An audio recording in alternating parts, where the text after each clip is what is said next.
بسم اللہ الرحمن الرحیم۔ شروع اللہ کے نام سے جو بڑا مہربان اور نہایت رحم کرنے والا ہے۔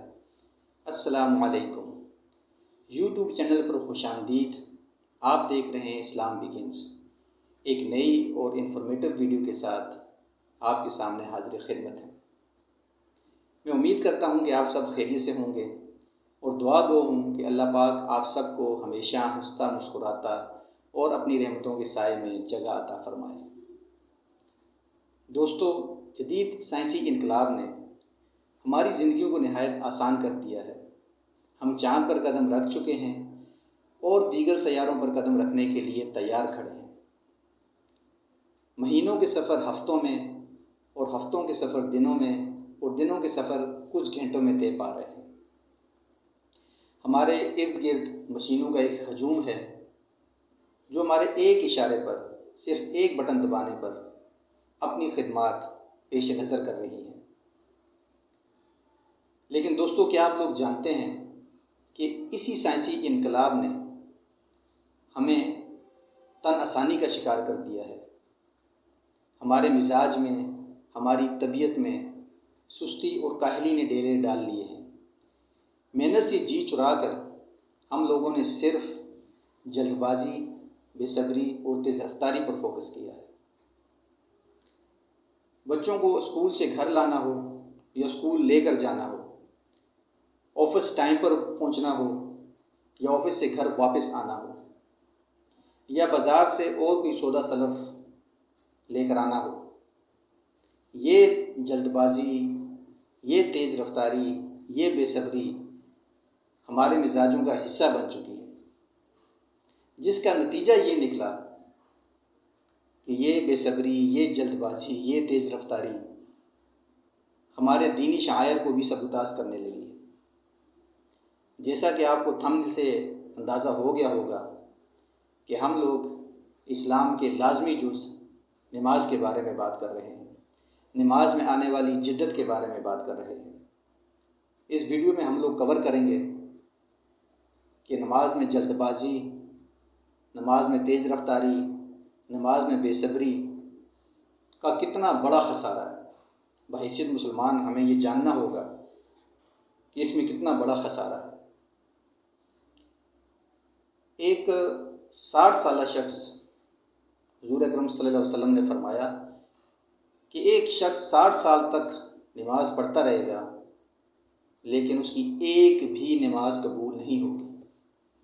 تو صحابہ اکرام نے عرض کیا کہ یا رسول اللہ، ایسا کیسے ممکن ہے کہ ایک شخص 60 سال تک نماز پڑھتا رہے، اس کی ایک نماز بھی قبول نہ ہو؟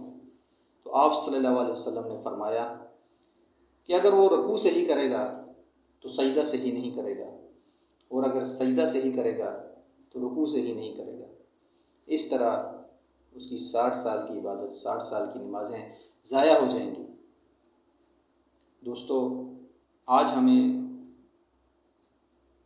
اس چیز کو دیکھنا چاہیے، اس چیز پر توجہ دینی چاہیے کہ ایوریج عمر کیا چل رہی ہے آج کل، یہی کوئی چل رہی ہے 60 65 70 سال۔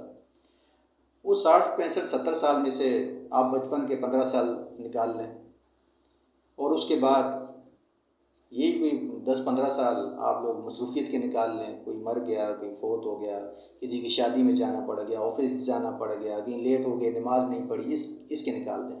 پیچھے ہمارے پاس کتنے سال بچتے ہیں؟ حضور نے فرمایا کہ 60 سال والے شخص کی نماز قبول نہیں ہوگی۔ اس کی تو 60 سال عمر ہوگی تو ظاہر ہے نماز ہی پڑھے گا 60 سال کی۔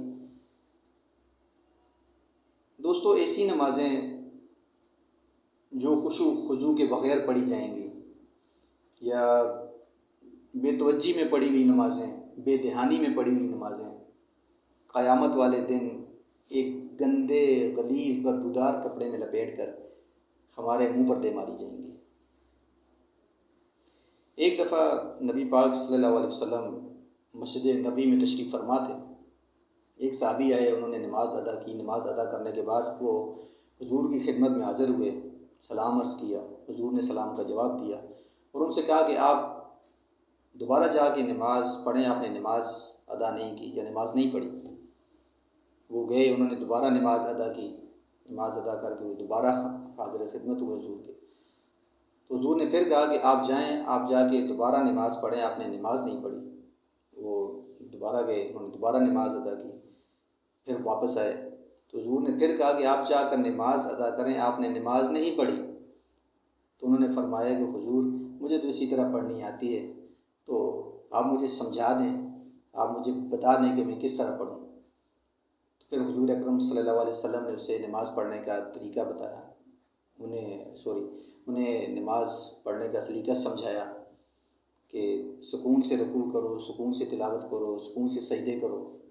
تو پھر انہوں نے اسی طرح نماز ادا کی۔ اکابرین کے مطابق مسجد سے کچھ دیر پہلے نماز سے کچھ دیر پہلے مسجد میں داخل ہو جائیں، وہاں جا کے سکون سے بیٹھ جائیں اور اپنی روح کو، اپنی بدن کو مسجد کے ماحول سے منور فرمائیں، اس میں جو مسجد کے ماحول کی جو روحانیت ہے اس سے منور کروائیں، اپنے پٹھوں کو، اپنے جسم کو تسکین دیں۔ اس کے بعد نماز پڑھیں گے تو آپ کو نماز میں بہت لطف آئے گا۔ اس کے بعد جب اکابرین یہ بھی کہتے ہیں کہ اگر آپ رکوع سے جب اٹھیں تو جب کھڑے ہوتے ہیں، جس کو قیام کہا جاتا ہے، تو اگر آپ اس میں کھڑے ہوں تو کم سے کم اتنی دیر کھڑے ہوں کہ آپ کو ایک بار سبحان اللہ کہنے کا موقع ملے۔ کہنا نہیں ہے، لیکن یہ انہوں نے اگزامپل دی ہے، ایک مثال دی ہے کہ کم سے کم ایک بار کھڑا ہو کر ایک بار سبحان اللہ کہنے کا موقع آپ کو ملے، اتنی دیر کھڑا ہونا ہے۔ اسی طرح سجدے میں ہے، سجدے میں آپ گئے، ایک سجدہ آپ نے کیا رکوع کے فوراً بعد، پھر جب سجدے کے بعد بیٹھتے ہیں دوسرے سجدے کے لیے تو کم سے کم اتنی دیر بیٹھیں کہ آپ کو ایک بار سبحان اللہ کہنے کا موقع ملے۔ پھر بتا رہا ہوں کہ کہنا نہیں ہے، صرف یہ اکابرین نے ایک ایگزامپل دی ہے، ایک مثال دی ہے کہ اتنا موقع آپ جو ہے کہ بیٹھے ہوئے دیں۔ آج کی ویڈیو میں دوستو بس اتنا ہی۔ امید ہے کہ آپ کو ویڈیو پسند آئے گی، اور ملتے ہیں انشاءاللہ ایک نیکسٹ اور نئی اور انفارمیٹیو ویڈیو کے ساتھ۔ چینل کو سبسکرائب کیجیے گا اور ویڈیو کو شیئر لازمی کیجیے گا، کیونکہ شیئر کریں گے تو یہ صدقہ جاریہ ہے، ہو سکتا ہے کہ آپ کے ایک شیئر سے کسی کی نماز بہتر ہو جائے۔ تو تب تک کے لیے اپنے بھائی کو اجازت دیجیے۔